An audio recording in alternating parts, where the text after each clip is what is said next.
Good evening. Shalom to all under the sound of my voice and to all the scattered tribes of the 12 tribes of Israel, scattered throughout the four corners of the earth according to prophecy. Greetings to all those who are not of the bloodline of Abraham, Isaac, and Jacob, or are not of the bloodline of those that were African descendants of slaves. Greetings to you who are seeking the truth of the God of Abraham, Isaac, and Jacob, who we believe to be the only true God. Greetings to all who are seeing the turmoil and the troubles hitting the earth and want to see an end of it and want hope for that end. Greetings to you in the name of the Father, Yah, and of Messiah, Yahweh, his Son and Savior. Friends, brothers, and sisters, we are seeing some of the craziest things in the history of the world that we haven't seen before. Hey, greetings, Sister Mercy. We are seeing some of the craziest things. Just today, I saw just a couple of things in the news, but it's just amazing. So now you have heard of the fires that are taking place in the western part of the United States, probably by now. They have a new term for the fires. They're calling this fires now, there's certain fire they're calling a gigafire. What is a gigafire? See, generally speaking, you have several fires happening at one time in an area. Might be fires in Colorado, Southern California, Northern California, Nevada, Oregon, different places. A gigafire is one fire that burns over 1 million acres by itself. Shalom, Antonio. That's a gigafire. Never before in history have they had to name a fire a gigafire. There's also another hurricane coming up from the Gulf into the Gulf coast that's headed toward the area of Texas, Louisiana, and Mississippi. Generally speaking, they name the hurricanes in alphabetical order. So you might start with something like Alice, and it goes down to, zebra or something, right? Well, the hurricanes now have gone through the entire alphabet already. And they started now using the Greek alphabet. And they're at Delta. So they're calling this next one Delta. And the meteorologist I was watching said, this is more like a giant tornado than it is a hurricane. It's a hurricane that's acting like a tornado. And he said, this is what the meteorologist said. He said, if man were to stop polluting the environment, that's what he said, like stop sending greenhouse gases and creating global warming into the environment, he said, even if they were to stop today, it would take 2 or 3 decades for the activities we're seeing to slow down. And he said, every degree warmer that the earth gets, multiple times more the intensity of fires and hurricanes and tornadoes. We saw the President of the United States catch the COVID virus. And we saw him defy medical doctors and go and infect a whole bunch of other more people because he wants to win more power.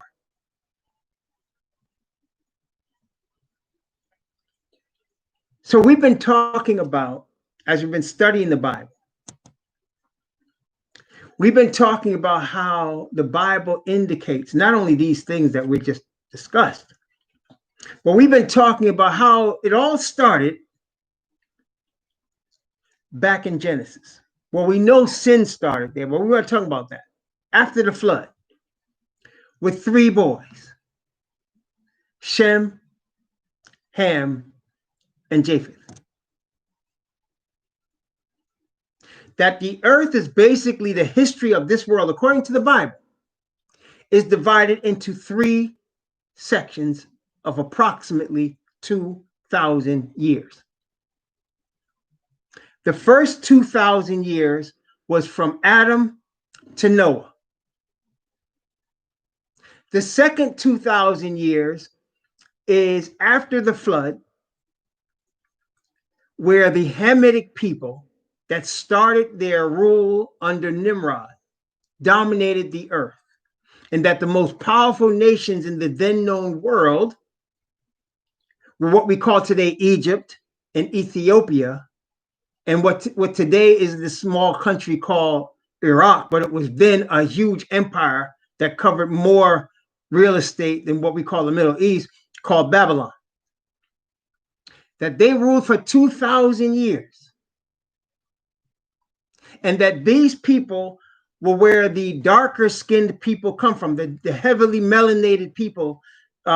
These people were Hamitic. And then the third 2,000 years, which we're at the end of right now, were ruled from people that are unmelanated, like people with no melanin, what we call Caucasians, starting with the Medes and the Persians, then going to the Greeks, then going to the Romans.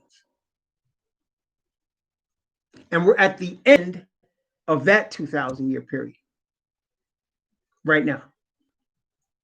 We also studied how the Bible shows us that because it is the sun and the unmelanated people that don't produce melanin, who we call Europeans or Caucasians by their background with Yafet, how because they are the last power of the earth before the return of Messiah, who is represented by Shem, they will be the ones that lead the last charge against the kingdom of Yah. See, the first charge was at the Tower of Babel. The Tower of Babel was a symbol of defiance against the Creator. Okay, Genesis. Let's go to Genesis chapter 11. Well, let's start at chapter 10 just to review Nimrod's history and him with Ham. Genesis chapter 9. And no, I'm sorry, Genesis chapter 10. Genesis chapter 10, I'm going to begin at verse 6. And the sons of Ham, Cush, Mizraim, Put, and Canaan. So you have Cush, whose name was changed by the eventual power of the Europeans, the sons of Japhet. The name was changed to Ethiopia. The original name was Cush. Then you have Mizraim, whose name was later changed by the Caucasians to Egypt. Then you have Put, whose name was changed to Libya. And then you have Canaan, whose name was changed to the Middle East. These are the original leaders. These are the original tribes that dominated the earth. Okay? And they had children that were also part of that domination of the sons of Cush, Sheba, Havilah, Sabda, Ra'amah, Sabdika, and the sons of Ra'amah, Sheba and Dedan. And then it says, and Cush begot Nimrod. He began to be a mighty one in the earth. He was a mighty hunter before Yahweh. Wherefore it is said, even as Nimrod, the mighty hunter before Yahweh. Why does it say Nimrod, the mighty hunter before Yahweh? Because he was worshipped like a god. And they esteemed him higher than the Creator. Okay? They esteemed him higher than the Creator. And the beginning of his kingdom was Babel and Erech and Akkad and Calneh in the land of Shinar. See? That was just the start of his kingdom. And it spread. And then you had Mizraim, and he had a kingdom. And then out of him came Philistine, which where you get the Philistines from. So the Philistines were Hamitic people. The ones that David fought against were Hamitic people. Okay. And then you had the Canaanites and all of the children of Canaan. These people dominated the earth at that time. And the earth was considered what we call now the African continent, the Middle East, India, and then Southern Europe at this time. Okay. That was the earth then. Everything was centered there. But then from the north came the Medes and the Persians, then the Greeks, and finally the Romans. And out of the north, we know those the Bible refers to as the children, the chief prince of Meshach and Tubal, who are out of the north, out of Japhet, are Gog and Magog, chief prince of Meshach and Tubal. And so it's Gog and Magog that end up fighting against the Most High, just as Nimrod fought against the Most High, and just as the last king with Babylon as a world power, before Belshazzar, who was really the last king, but the last one that was with the Most High was Nebuchadnezzar, and he defied the Most High by creating a statue and demanding that everybody worship him. And so we see in that religion and worship is the real issue, but it's encased in politics, because Nebuchadnezzar was a king, therefore he was in political power, but he used that political power to try to enforce a worship, a religion on people, and most people willingly went with it. The only people that didn't were those that were keeping covenant with Yah, because Yah said, "Thou shalt have no other gods before me." So today, we actually have the same situation. And most people, just like then, are not recognizing what they're bowing to. But Yah again is raising up Semites to take a stand.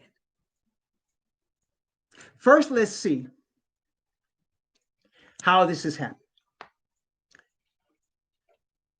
In Daniel, we're studying Daniel now.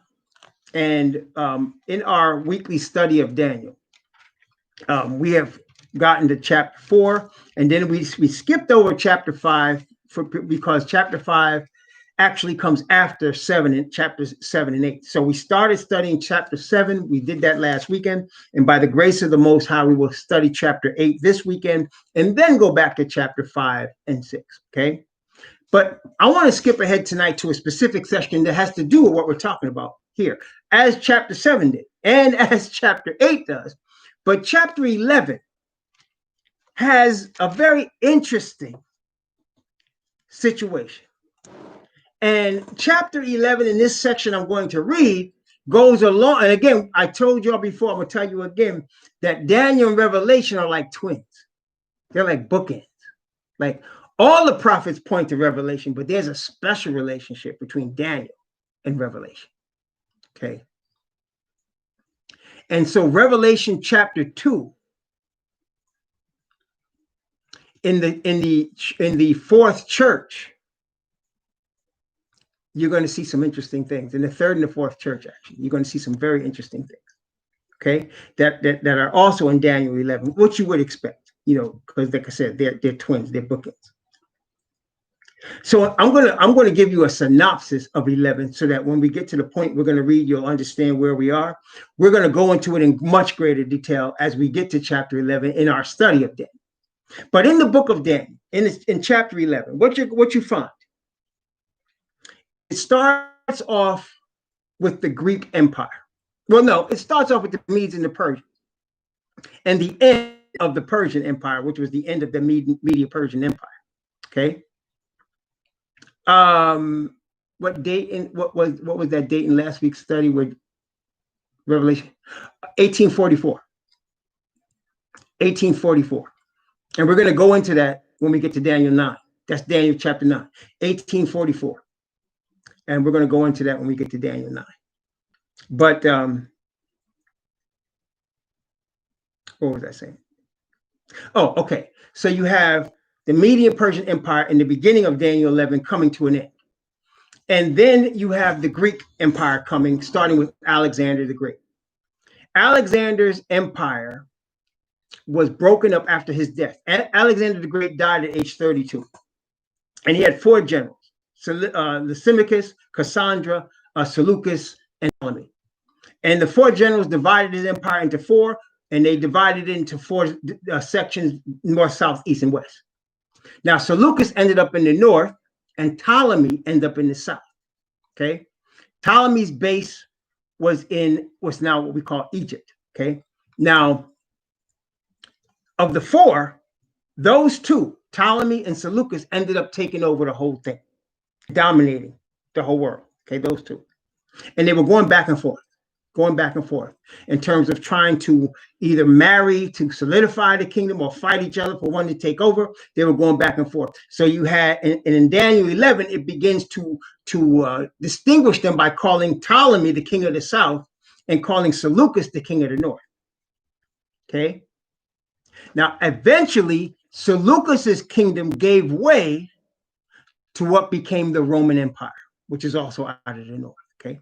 So Seleucus's kingdom gave way. It wasn't that the Roman Empire was part of Seleucus's kingdom. It gave way to what became the Roman Empire. And of course, the Roman Empire overcame the king of the south, overcame Ptolemy's empire. Okay.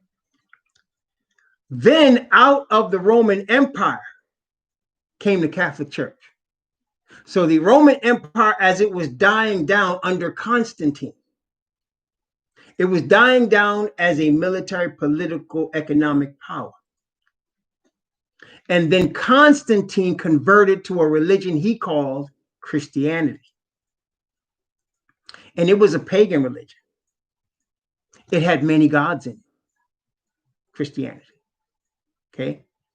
And he followed what he called Jesus, right? Now, at that time, they understood that Jesus was a black man. But later on, when Constantine had died, that religion became an institution that is called today the Catholic Church. And that's what we're taking up right here. Now, I'm going to start, let's see. I'm going to start at verse, in Daniel 11, I'm going to start at verse 31. And I'm going to read 31 and 32 and 33. Okay. And the arm shall stand on his part, talking about the king of the north.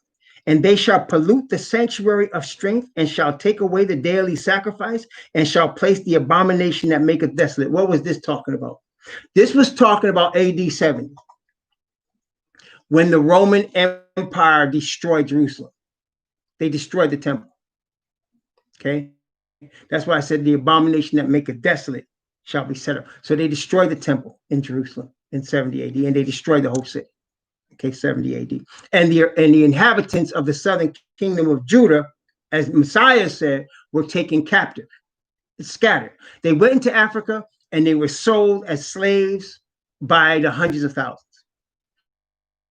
And there were tens of thousands killed and nailed to trees or crosses for miles. His story tells us by miles, there were tens of thousands of Hebrews hung up by the Romans after they destroyed the city.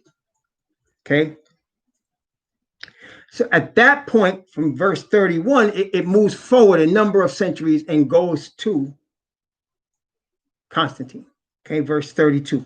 And such as do wickedly against the covenant shall he corrupt by flatteries.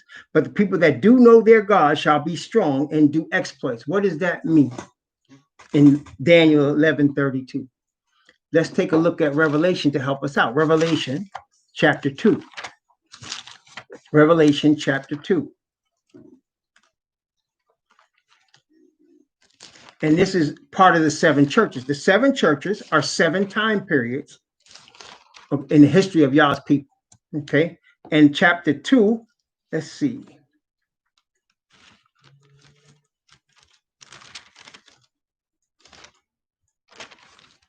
I'm going to begin reading chapter 2, the church at Pergamos, verse 12. Revelation chapter 2, verse 12. The church at Pergamos in Revelation 2:12 is Daniel 11:32. Same time period. This is Constantine. I want you to notice the characters that Revelation describes here in describing what's taking place. Gives you an idea of what happened. They're Bible characters. Okay, watch. And to the angel of the church in Pergamos write, these things saith he which hath the sharp sword with two edges. I know thy works, and where thou dwellest, even where Satan's seat is. And thou holdest fast my name, and hast not denied my faith, even in those days wherein Antipas was my faithful martyr, who was slain among you where Satan dwelleth. But I have a few things against thee, in that thou hast there them that hold the doctrine of Balaam. He mentions Balaam. So we need to understand who Balaam was. Okay, you can find Balaam. We're not going to read it right now, but I'm going to give you the scriptures where you could go look up Balaam for yourself. It's in Numbers. It's in the book of Numbers. And you can find out the history of who Balaam was. I'm going to tell you, but for you to be able to see for yourself, I'm going to give you the scripture so you can find Balaam for yourself. It's Numbers, and I'm going to give you the scripture because there's in a couple of chapters in Numbers. We're going to look, if you want, we're going to find Balaam.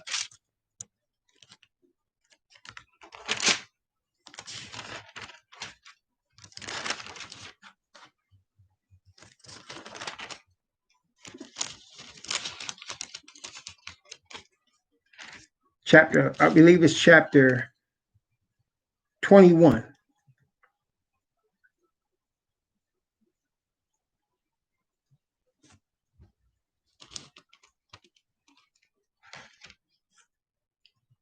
Chapter 22. That's where it starts. It's Numbers chapter 22 and chapter 23 and chapter 24. You'll see all about Balaam. Numbers chapter 21, chapter 22, chapter 23, and chapter 24. And then chapter 25 concludes it. Okay. So those where you're going to find about Balaam. So let me tell you about Balaam. Balaam was a prophet. He was a prophet of the Most High. He had been given a gift of prophecy from the Most High. Yes, that's Numbers 21 to 25. That's where you'll find all about Balaam. Okay? So Balaam was a prophet of the Most High. He was given a gift of prophecy from the Most High. So he was an Israelite. And he dwelt in the land near Moab. And that's not uncommon because there was land that wasn't Moab, but it was by Moab where Sihon, king of the Amorites, had dwelt, that Israel took over, which was on the eastern side of the river Jordan, before they actually went over. 2.5 tribes dwelt there. So the king of Moab had heard, his name was Balak, and he heard that Israel was coming through the wilderness, and he had heard what had happened. In fact, all that region had already heard everything that the Most High had done to deliver the Israelites from the Egyptians, and what he had done to deal with people who came and tried to fight against the Israelites, like Sihon and Og, who he destroyed before the children of Israel. So he was scared. And so he didn't think he had enough army power to fight. I mean, after all, the Egyptians, we was talking about it earlier, the Hamitic people ruled the earth. And so if they overcame the Egyptian army, he's figuring, what shot do I have? So he's thinking, I'm going to do a magic on them. I'm going to do a curse on them. I'm going to go call Balaam. He knows them. And I'm going to have Balaam put a curse on them so that they can't come and attack me. Okay? So he went to Balaam. And Balaam at first said no. Balaam said, no, I can't do it. Not against them. Because they were his people. He said, no, I can't do it. So then the king came back and he sent money, gold to Balaam. Balaam was tempted that time because there was a lot of money involved. The spirit said no. He said, no, I'm not going. He wanted to go, though. That money was getting to him, right? So then Balak sent his representative with even more money Finally, Balaam said, I'll tell you what I'm going to do. He said, I'll meet you on the mountain and I'm going to pray about it. So he goes to meet the king Balak on a certain hill. And on his way, that's when you hear about the donkey talking to him, the ass talking to him. And because the angel was standing before Balaam, understanding Balaam was about to sell out, and had a sword drawn. Balaam didn't see him, but the donkey saw him. And the donkey spoke to him. And Balaam's eyes opened, and he saw the with the sword drawn. And the angel, if it wasn't for your donkey, I would have killed you. I'd have cut your head off. If it wasn't for your donkey. So he said to Balaam, you go head up there to the king of Moab, but you're going to speak the thing that the Most High tells you to speak. So he goes up to the mountain, he meets the king of Moab. Moab said, okay, what do I need to do? And he said, I want you to kill a certain amount of sacrifices and set up an altar, and I'm going to do it for you. So king did that, and Balaam went up to the altar, and when he opened his mouth to curse Israel, blessings came out. And all he could do was bless them. And Balak was upset because he heard Balaam blessing them. So then he said, listen, what are you doing? I'm paying you to curse the people. And Balaam said, I can only speak what the Yahweh puts in my mouth. I can't speak anything else. He said, let's try something else. Go to another mountain and do the same thing and let's see. And again, blessing came out of his mouth. He went into a trance. And then all of a sudden the words were just coming out of his mouth that were blessing the Israelites. Did the third time, same thing. So then they gave up. And the Bible doesn't indicate anything until later. What happened in chapter 25, it explains this to you. But what happened is Balaam came back to Balak and said, listen, we can't curse them for you, but this is how we can get a curse on them. How? Take your most beautiful women, send them into the Israelite camp, and have them entice the men in the Israelite camp. And have them entice the men so that they get the men, after they have sex with them, to worship other gods, to worship the gods of Moab. Then you don't need me to curse them. They'll be bringing the curse on themselves. And Balak did that. And they did curse themselves. And it got to the point when Moses found out what was going on. Because remember, there was more than a million people out there. It looked like Moses knew everything that was happening at once. But then when he found out what was going on, he called for all those that were on the Most High side. And then the Most High says, smite all of those people that brought those Moabite women into the camp. And 3,000 Israelite men were killed by Israelites. And there was one Israelite prince that came in the camp not knowing what happened, and he brought a Moabite princess into the camp, and they went into his tent to have sex. And Phinehas of the Levites took a javelin, and while he was having sex with the woman, he stuck the javelin through the back of the man, through the stomach of the woman, and killed them both. And the Most High told Moses, bless Phinehas, because he had stopped the plague.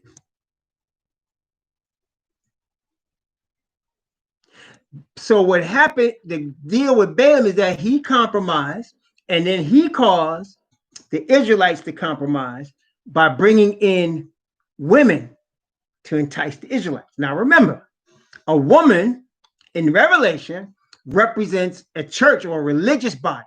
It's either a whore, like Rome in Revelation 17, or it's Israel, like the woman with 12 stars in Revelation 12. Okay, here in Revelation chapter 2, when it's talking about Balaam, it's obviously talking about the whore. So how did this happen? So Constantine caused the leaders that were in Rome and in Europe, that were leaders, that were Israelites, that were settled there. He said, look, I'm going to become a Christian. I want to worship like y'all, but I got to keep some of my ways. You know, we got to make a deal. So some of the Israelites said, make a deal with a pagan, uncircumcised? No. But some of the leaders said, yes. And Constantine gave them money and influence. That's what's happening here. Revelation chapter 2. Again, Verse 14, but I have a few things against thee, because thou hast there them that hold the doctrine of Balaam, who taught Balak. He taught Balak to cast a stumbling block before the children of Israel, to eat things sacrificed unto idols, and to commit fornication. See, in the Bible, fornication is not having sex with a woman with no ring on her finger. That's a Christian thing. No, in the Bible is having sex with a woman that's either having sex with another man, like she got more than one man, including you, like a whore, or having sex with a woman that worships another god. That's fornication in the Bible. Having sex with a woman that worships another god. Okay, that's fornication. So that's the stumbling block, the worship with the woman. All right, that's Balaam. So he said, thou hast also them that hold the doctrine of Nicolaitans, which things I hate. To make a long story short, Nicolaitans believe that grace means there's no such thing as sin, and there's no law for you to break. That you're under grace, so you can do whatever you want. You heard that one before, haven't you? That's the doctrine of Nicolaitans. Okay, you can find that in the book of Jude in the beginning. It's only one chapter. First 5 verses describe that for you. All right. So that is what is going on in Daniel 11 when it talks about verse 32, such as do wickedly against the covenant. That means there are Israelites that are working with Rome against the covenant, compromising. That's verse 32 of Daniel 11. Okay, and but people that do know their God shall be strong and do exploits. That means there's not everybody gonna compromise, but the ones that's left, the remnant, they're going to be strong, but they're going to suffer. And notice verse 33, and they that understand among the people shall instruct many, yet they shall fall by the sword and by flame and by captivity and by spoil many days. Yes, centuries even. Okay, and it was about the 15th century when the Catholic Church had already been established for well over 1,000 years as a religious institution, and we're going to see that here in Revelation 11, Daniel 11. Oh, sorry, we're going to see that here. Yes, we're going to see that here in Daniel 11. That the Catholic Church began to support the Portuguese, the French, the Spanish, the Dutch, and later the English to go and put Israelites into slavery. Go down to Africa and West Africa where the Israelites had settled, because the Israelites over the course of those centuries had left. Of course, they were scattered from Jerusalem, scattered from their land, and then they were in Africa and they settled in West Africa mostly. I mean, they settled all over Africa, but mostly they settled in what we now know as West Africa. Okay, and so the Pope and the various popes encouraged and pushed, and the church profited from the slave trade, the transatlantic slave trade, what we call transatlantic slave trade, that put slaves in all of the places from South America, Central America, Mexico, North America, all the islands. That's how it started. And so these are the people that were spoiled many days. Okay. Verse 34 of Daniel 11. Now, when they shall fall, they shall be hoping with a little hope, but many shall cleave to them with flatteries. See, the Bible also says in Daniel 8 that the Pope will overcome by craft, flattery. What does that mean? Again, that's bribery. That's getting us to sell each other out. Do y'all see that? Getting us to sell each other out. Putting us in such hard positions that we're willing to sell out our brother for a dime, just to get ahead, just to get the favor of the oppressor. Flatteries. Okay. Verse 35. And some of them of understanding shall fall to try them and to purge them and make them white, even to the time of the end, because it is yet for a time appointed. We'll talk about the time of the end when we get to that point.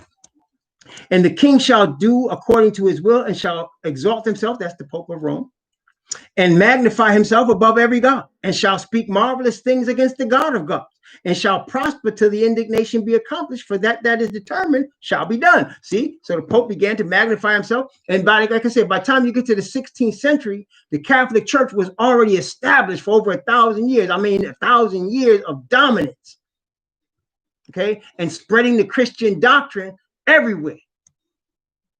And then it got opposition from Muhammad and the Muslims. That became the king of the South at that time. But we know he overcame. That became the Ottoman Empire, all right, which later was crushed and is still being crushed even to this day. You think they're being crushed just for their oil? Well, the United States wants the oil. Pope don't care about the oil, because whatever the United States get, he owns anyway. No. The Rome is spanking them from the Ottoman Empire. He's still doing it. That's why you see innocent men, women, and children in the Middle East getting slaughtered by drones by the tens of thousands. You estimated that 500,000 civilians of men, women, and children were killed between 1991 and 1999 in Iraq by American bombs that had nothing to do with the war. 500,000. What was that about? Same thing. Payback. They don't forgive you. Why do you think a Kennedy will never be president? They don't forgive you. Ever. Ever. That's how they operate. Okay? So, Muhammad had the nerve to rile up his people, and his people had the nerve to try to fight against Rome. They established the Ottoman Empire, but to this day, they're getting spanked. Okay? To this day. Men, women, and children. It's ridiculous. Okay? Daniel chapter 11, verse 37. Watch this. Neither shall he regard the God of his fathers, nor the desire of women. Right? Isn't that true? The Catholic, the Pope, at least openly, some of them like men, but some of them like boys, right? But at least openly, they don't get married. They said the church is their wife, right? Because he believed he the Messiah, right? So the church is his wife. Remember, Messiah said, my body is the church, right? So he's like, no, the church is my wife. That's what Pope thinks. So he openly doesn't get married, even though they have children on the side, like Caesar Borgia and all that, right? And some of them like boys, as we know. That happens.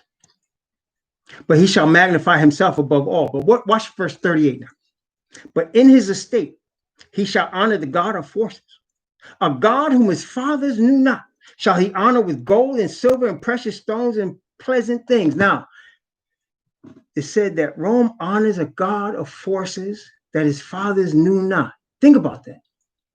And he gives you a hint. He says this God is honored with gold and precious stones and pleasant things. In other words, riches are given to this God. Now, let me ask you, what entity is it that you know today that collects money in abundance and never has it taken from them? What entity is it and never has it taken from them? What institution is that? You're going to be shocked. You ready? It's the Christian church. Does not the Christian church collect money? Don't they tell you to pay tithes? Testing 1, 2, 3. Don't they say pay tithes? It's interesting that almost all Christian churches demand that their people pay tithes, but they'll tell you there's no law, and tithes come from the Old Testament. Isn't that interesting? Tithes come from the Old Testament, so they're telling you make sure you pay your tithes. I used to work in the bank, and I'm telling you, I've seen 1 or 2 sisters, 3 sisters with negative accounts tell me, because I was the manager. Listen, my account's negative. I'm getting ready to get paid Friday. I'm getting ready to get paid Tuesday. It's Friday. My account's negative, but I got to write my tithes check. And I would say, but you ain't got no money in your account. I'm going to make it up Tuesday. Ain't got no money in their account. Count negative. And they're giving the money to church. I'm going to get blessed if I pay my tithe. Count negative.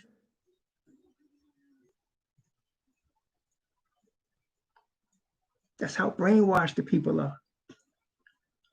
So who are they giving this to? The church.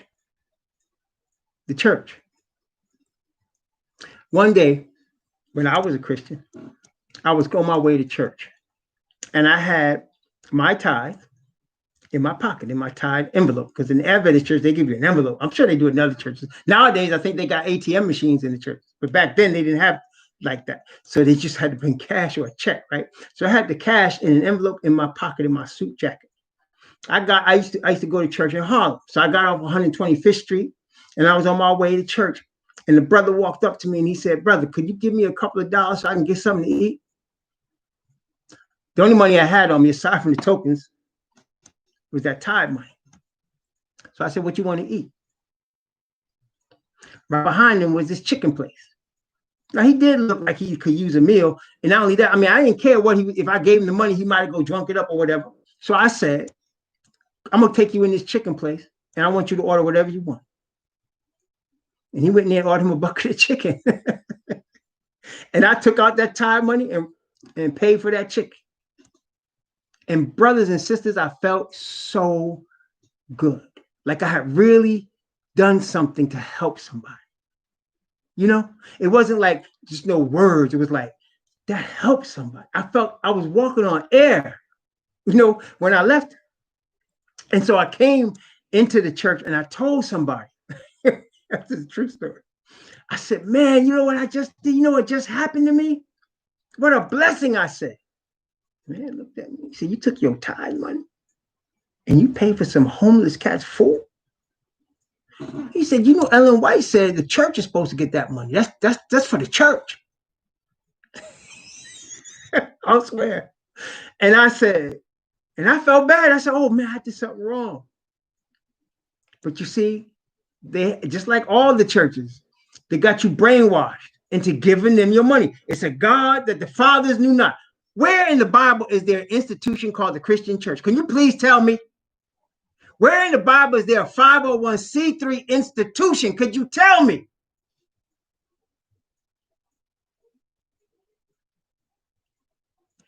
The Bible says the tithe is supposed to go to the Levite, to the widow, to the poor, and the fatherless. Now, we ain't got no Levites. Not now. And none of these churches are Levites. They might try to con you into thinking there ain't no Levites. But we do got poor. We do got widows. And brothers, we got a lot of fatherless, don't we? That's where the tithe is supposed to go. Not to these institutions, but they got everybody brainwashed, sending that money to these institutions. One time, I had a dude that used to be a friend. He's not a friend anymore, but I was a fool getting ready to go into business with this con man. He was in Philly. And he was a Christian. And so we were going to do this deal in Philly regarding real estate. And I came down there and he said, "Tonight, you know, I think it was Wednesday night. He said, Wednesday night we having church. Do you mind just coming to the service? And it's only for a half hour. And then we can go." And she said, "Not only that, the lawyer we got to see goes to my church too. So we could talk there." And I said, we could talk after that. And I said, "Okay, fine." So I sat there and watched the service Wednesday night. I forgot what kind of church it was. Baptist, I think. Let's just call it Baptist. It might have been Baptist. I forgot. Church of God or whatever. So I'm sitting there and there's this fat man on the pulpit and he's leading them in song in his purple suit, right? And they got these big screens on the side of the church. Big church too. Big, beautiful building. Band playing music. And so I'm observing people come in, right? Different people coming in to the church for the service. All kind of people. People dressed like business people. Women dressed a little scantily. All kind of people coming into the church. This man walks in. He had a silk suit. Women on one arm, women on another arm, women behind him. And he walks in and he sits to the side, near the front, near the side of the pulpit. Jerry curl. I swear, I said, you know, oh, shoot, pimp came in here. Man. Got pimps in here. So service went on. They started hollering and jumping up and down. It was so crazy. I had to leave. It was giving me a headache. So after the service, we leaving. My man asked me, "What you think of my church?" So I said, "I know there's all kind of people coming in there." He said, yeah, all kind of people coming in today. I said, "Yeah, I saw a pimp in there." He said, "Where you see a pimp in there?" I said, there was this man, and I described the color suit he had on and who was with him. He said, no, man. He said, that's my pastor. I said, oh, shoot. That's your pastor? He said, yeah. Now, at this time, when I'm talking to him, my man, when we get ready to do this deal, they looking for, his house is in foreclosure. His house is in foreclosure. He owed people 6 figures in money. See, I'm a stupid idiot. I'm going to do a business with somebody like this, right? And they looking for his car, his Mercedes. They looking for it, right? So I said, let me ask you something, man. I said, your pastor got a house? He said, oh, he got a mansion. I said, what kind of car? He had 5 cars. I said, and do you pay tithe to that church? He said, yeah. He said, so what you think of my church? And I said, brother, I said, let's just do our business. I said, I don't want to get involved with your religion. I said, I don't want to get involved with your religion. I said, that's your business. Let's just do our business. And we walk into the car and he grabbed me by the arm, put his hand on me. He said, no, I want you to tell me what you think of my church. And I said, man, look, I told you, leave this alone. You know, the worst thing you want to talk to somebody is religion and politics, right? I learned that. So I leave that alone when I'm out here with strangers, unless somebody's asking me. And he was forcefully asking me. He grabbed me by my arm like that. So I said, all right, you want me to tell you what I think of your church? I said, your pastor's a pimp, and he's pimping you, and he's pimping everybody in that building, and y'all fools for giving him your money. And he looked at me, and he said, you're right. But he had a whole church full of people giving him money, man. That's what I'm saying. A God that the fathers knew not. What did it say? That they honor with gold and silver and precious stones and pleasant things. And it starts at the Vatican. It starts there. But you remember now, what does it say about the Vatican? What does it say about Rome? Wait a minute. Revelation chapter 17. Revelation chapter 17. What is written on her forehead? Verse 6. And upon her forehead was a name written. What was the name? Mystery. Babylon the Great, the mother of harlots and abominations of the earth. What does that mean? That means, think of it like this. In a whorehouse, and I've never been in a whorehouse, I've only seen it on TV. And I would tell you if I was, because you know what? Sin is sin, right? But I've never been in one. I've been around whores, though, but that's another story. But in a whorehouse, you have a person that's running the whorehouse, right? Now, if it's a pimp, if it's a dude that's a pimp that's running a whorehouse or he's running a stable, he has another woman that's running it for him. That's the madam. Okay? Then the madam has charge of all the sisters, all the women in there, whatever women they are. So when a man walks in to purchase sex from that whorehouse, the madam asks him, what can I do for you? And the man might say, you know what? I want that blonde. Or you know what? I want the redhead. Or oh no, I want that light skin. Or no, I want that dark skin, that chocolate sister over there. And she say, okay, you take care of him in such and such a place. And she take him and do what they want to do, right? And he pays her. That's the religion. The madam is the Catholic Church. The whores are all the other Christian churches. So what? Oh, you believe Joseph Smith's a prophet? Hey, that whore is called Mormon. You can, hey, take care. Oh, you want to keep the Sabbath? We got the SDA. Okay, take the redhead. She going that way. Oh, you want to go to a black church? AME, African Methodist Episcopal. We got you covered. They're all whores of the same madam. And who's the pimp? Revelation chapter 13. And the dragon gave him his power, seat, and great authority. You see, brothers and sisters, with all the things going on the planet today, all the things going on, all of these disasters happening, all the people losing their mind, people murdering people in the street, people with badges and uniforms getting over, murdering, politicians stealing trillions of dollars from poor people, and pimp pastors doing it also from church pulpits. All of the diseases and all the crazy things that are happening on planet Earth, the Most High at this time is causing individual people whose heart, see, again, he has a true people. He has an Israelite people.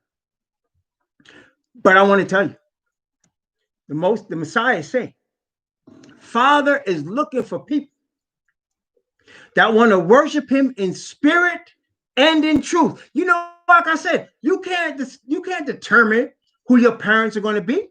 You can't determine, you can't control if you was born and all of a sudden you was redhead with freckles. You can't control if you have no melanin in your skin or if your skin is deep black, purple with melanin. You can't control that. But your heart can seek after truth no matter where you are. And the Most High is allowing all of the things we're seeing, and it's going to get worse. He's allowing it to cause the hearts of those that will be given the truth to seek truth. That's why you hear me say in the beginning, greetings to the 12 tribes scattered in the four corners of the earth according to prophecy. You hear me say, greetings to those who are not the bloodline of the 12 tribes, but are seeking the God of Abraham, Isaac, and Jacob. You hear me say, greetings to those who are tired of the violence, of the corruption, of the disease, of all the evils happening in every corner of the planet. Greetings. And they wanted to stop. Greetings. You hear me say that? You know why? Because the Most High is calling all of those people to the truth. He's opening our eyes. Over these last few decades, he's been opening our eyes. It's been like, I don't know, maybe 30 years that you've been hearing about Catholic priests being pedophiles and having sex with hundreds and hundreds and hundreds of little boys. You've been hearing about that for a while. Why? The Most High said he's going to bring out stuff that's in the darkness to the light. Like I posted something on YouTube the other day to somebody's video. In the video, the man kept talking about people coming out with conspiracy theories against the president, conspiracy theories. And, you know, look, and I said like this, and I want to tell me what you think. Tell me, you know, post what you, if you agree. Look, if there is something that is defined, if there is a defined word in the English language called conspiracy, right? So there's a defined word in the English language, probably comes from Latin and, you know, into Greek or whatever, but is a word called conspiracy. Now, unless this is some myth, there must be such a thing that have existed or does exist called conspiracy. So why is it that every time media mentions the word conspiracy, right after it is the word theory? And they try to indicate that there's no such thing as a conspiracy. Why do they always do that? They never actually report on anything that's an actual conspiracy. It's always conspiracy theory, which even by mathematical statistics would seem impossible. Eventually, there must have been a conspiracy sometime. You understand? And so then the question I asked, which was a rhetorical question, was, can we say with any definite truth that the U.S. government has ever lied to the American people? Can we say that? Are there incidents where we find out at a later date that our government lied to us?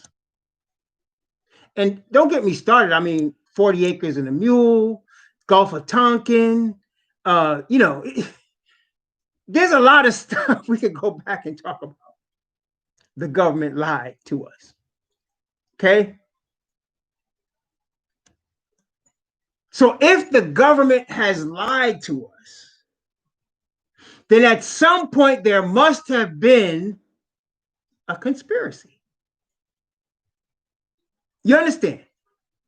And so in these last days, the Most High, through his angels, are causing the curtain to be drawn and letting you see truth, letting you see what's happening. The only thing is left is, well, are you going to accept truth or aren't you? That's what it comes down to. And I am not even dealing with what I believe is truth. I'm talking about things in your mind where you said to yourself, Dad, they lied to me. And you knew it was that they did. Or you said, Dad, that was wrong. And you knew it was wrong. You may not have verbalized it, but you knew in your heart something was wrong.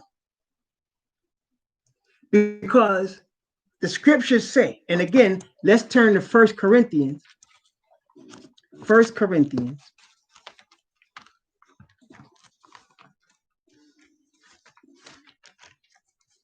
1 Corinthians, I'm going to go to chapter 3. We read this last week, but it's worth reading again. 2 Corinthians chapter 3. I'm sorry, chapter 4. 1 Corinthians chapter 4, verse 5. 1 Corinthians chapter 4, verse 5.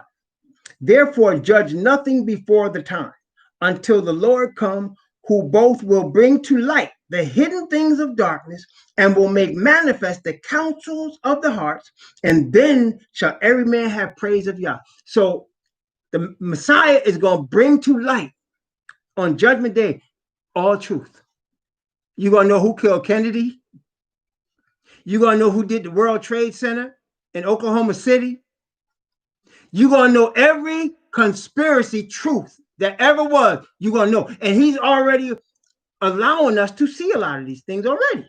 But people don't want to see it. And that's what's going on. We are in a world situation where we're being trained to be willfully ignorant. We're being trained to be willfully ignorant. Okay? We're being brainwashed into becoming willfully ignorant. Because to not be willfully ignorant means that you have to acknowledge what you're seeing to be true. And in this day and age, if you acknowledge what you're seeing to be true, you become an enemy. Because when we live in an era where everything is lies and conspiracies, and you acknowledge, you verbalize what those lies and conspiracies are in a Babylonian system that's founded on lies. When you verbalize the truth, you become an enemy. It's like when Hananiah, Mishael, and Azariah stood up and would not bow to Nebuchadnezzar's statue. The whole plain of Dura was filled with people. Everybody bowed. I'm sure a lot of those people were thinking, this statue can't do anything to me, but Nebuchadnezzar can. But Hananiah, Mishael, and Azariah were saying, no, we're not going to serve your gods. They were straight, plain, and true. We're not serving your gods, period. Throw us in the fire. We're not doing it. That made Nebuchadnezzar angry. And brethren, that's what we're dealing with today. People that go according to their conscience are going to become and are and will become even more as we go forward. Enemies of the state, enemies of society, enemies. Because we have been trained. Society is being trained. Every television, when they talk about all the things, talk about every media, all the leaders of this world are training you to believe lies so that they can rule. And it's all going back to Asatan, who is the father of lies. Okay? So the institution of the church, the Christian church, is a lie. It's based on a lie. It's a false god. It's a false god. You shouldn't be giving hard-earned dollars to that. I learned that lesson that thing I described to you that happened in Harlem, that happened probably 30 years ago. No, 35 years ago, something like that, 36, 37 years ago. And I was in Harlem. That happened. But I learned the lesson now. I learned the lesson years later. I said, you know what? I should have gave that man. I should have helped him with that money. I did the right thing. The wrong thing was putting it in that plate in that big building with all 3,000 people in it to give to an institution. That was the wrong thing. See how it's flipped? And that's just an example. That's just an example. One day, I was on a bus. We were in a training program at a bank. Bunch of Caucasian people mostly, okay?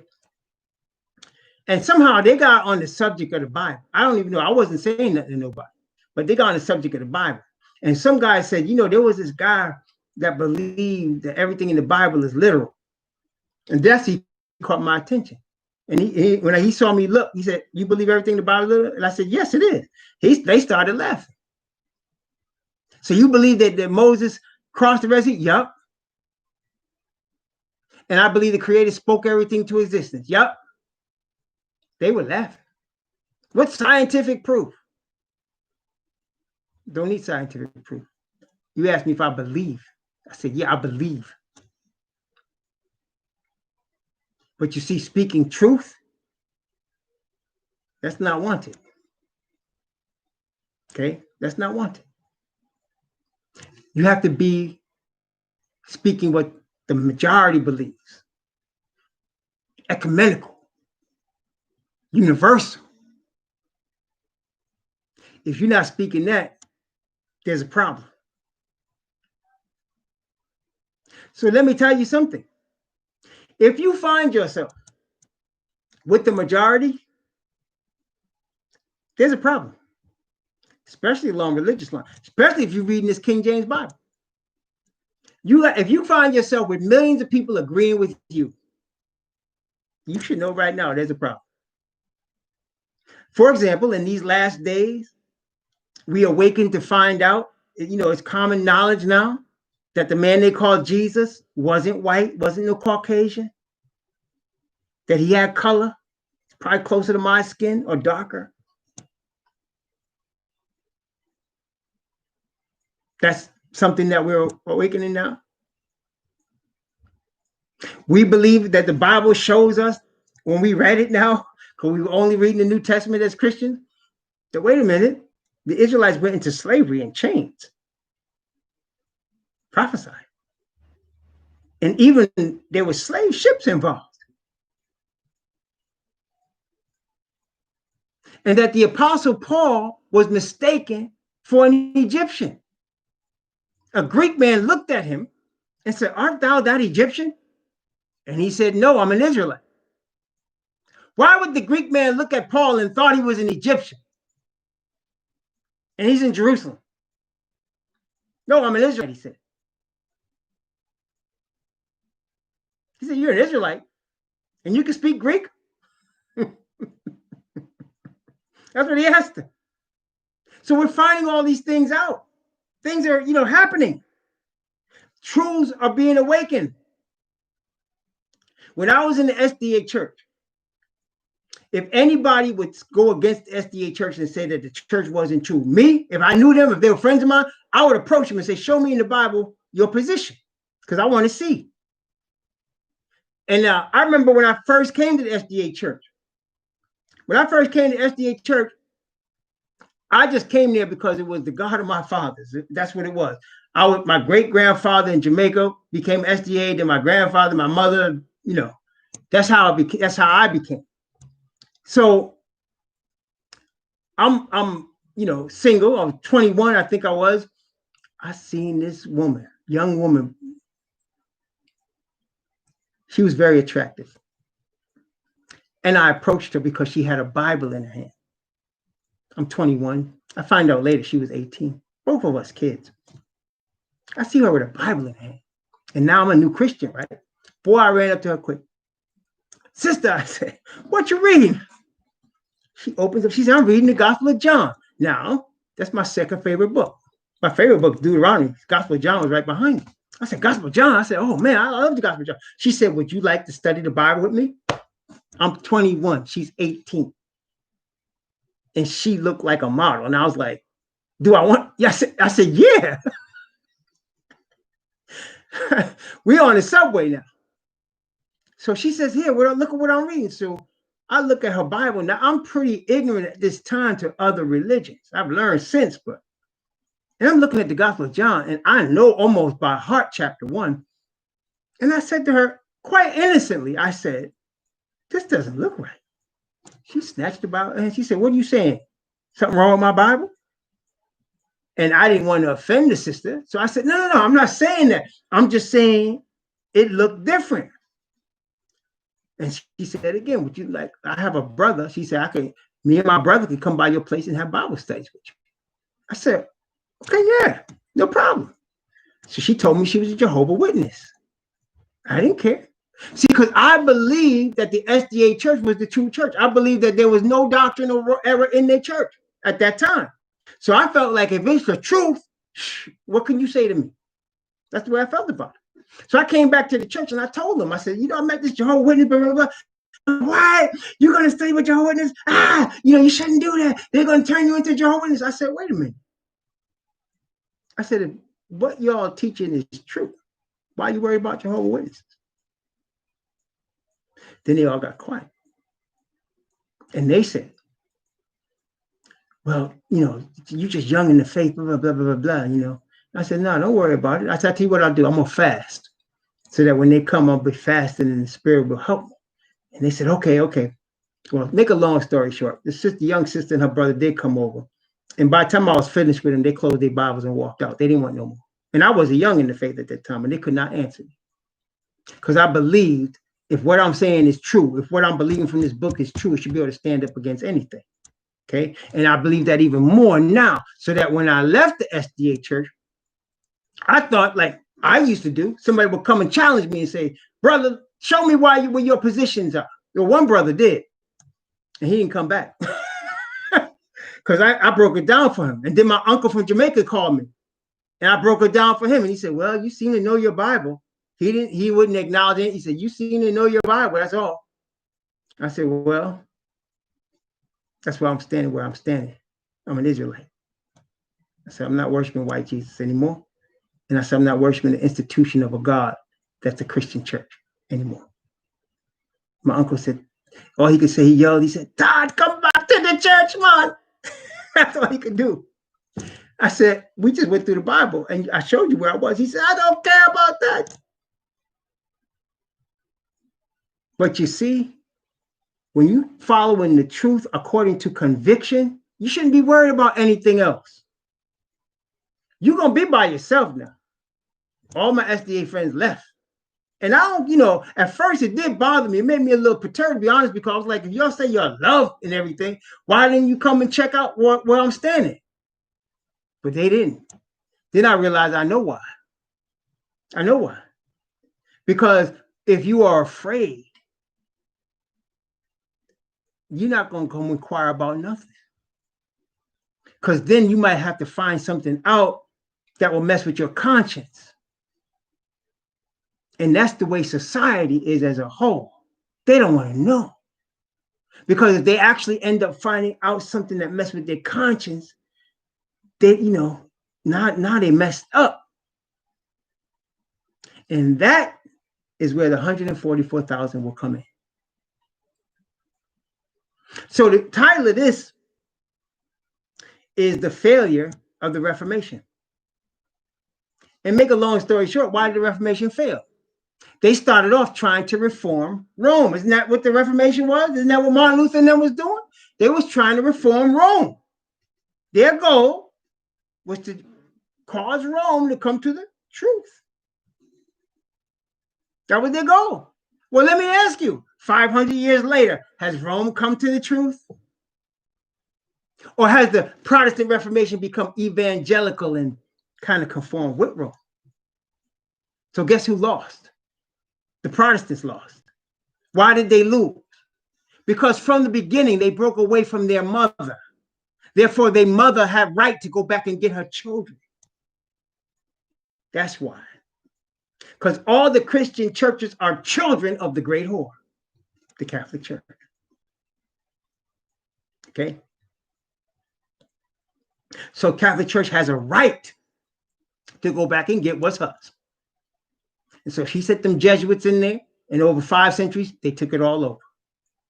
That's what they did. And that's where we at today. The Jehovah's Witnesses, the Mormons, the SDAs, they're all controlled by Rome.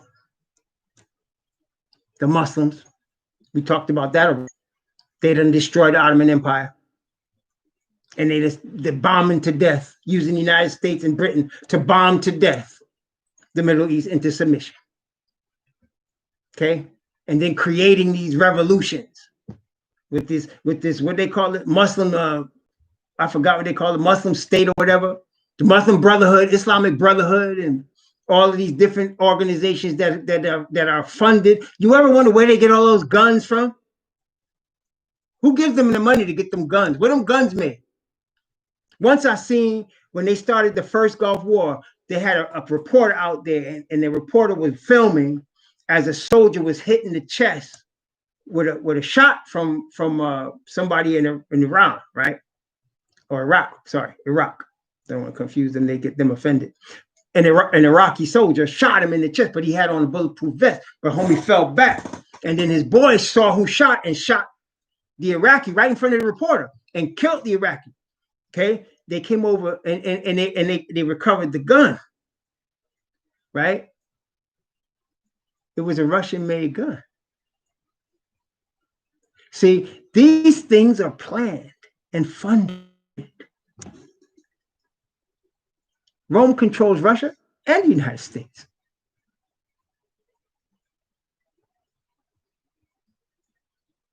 The truth is being revealed for anyone that wants to see it.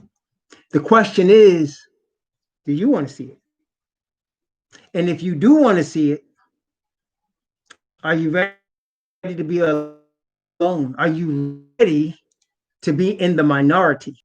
That's why I say, brethren, those of you that watch me on the Knicks channel, I'm not trying to start any fight with anyone. I'm not trying to debate with anyone. To be friendly, because I know by virtue of trying to be in the truth, I'm going to have enemies anyway. I already know that. And you ought to know that. And one day, they're going to cut off all my channels. I can tell you right now.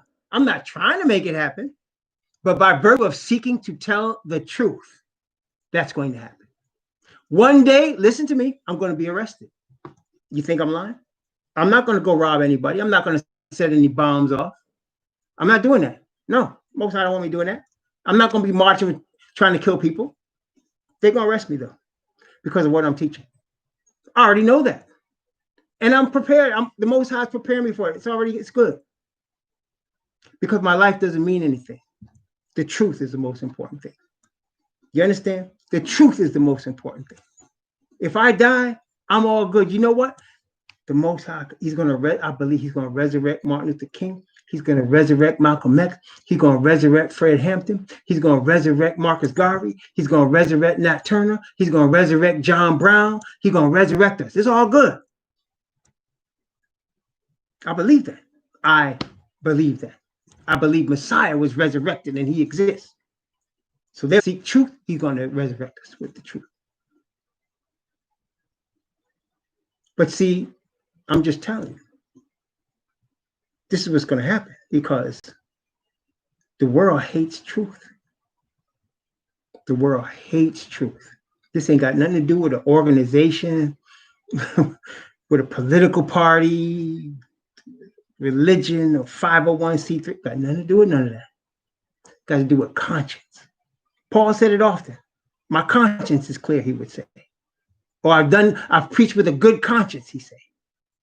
Because if his conscience was against, you know what happened when Stephen was martyred right in front of him? He said, I was consenting unto his death. He said, he didn't throw a stone, but he was there and he was not stopping it. So he knew he was consenting unto Stephen's death, and it bothered his conscience.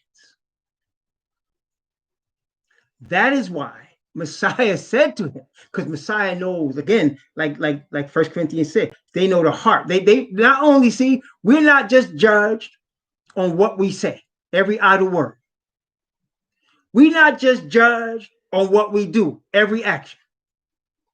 We are judged on every thought and motive. And so the Messiah knew the thoughts and motives of the apostle Shaul, who became Paul. He knew that Paul's conscience was pricked by what happened with Stephen. He knew. And that's why he said, it's hard for thee to kick against the pricks. That's what he told him. He said, it's hard for thee to kick against the pricks. That means it's hard for you to kick against the power of your conscience, brother. You know you're going against the truth. That's when the brother surrendered. What you want me to do, master? That's when he didn't eat for 3 days. Till brother Ananias came in and laid his hand on him and said, Yahushua said, open your eyes, get baptized. See, hard for you to kick against your conscience. Conscience is a powerful thing, brother.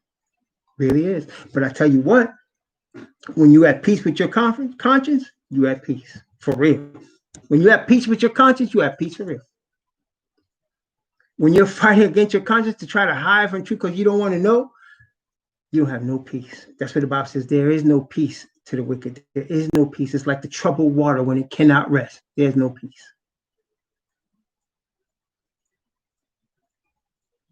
I pray for you, all of y'all, that you follow your conscience to the truth.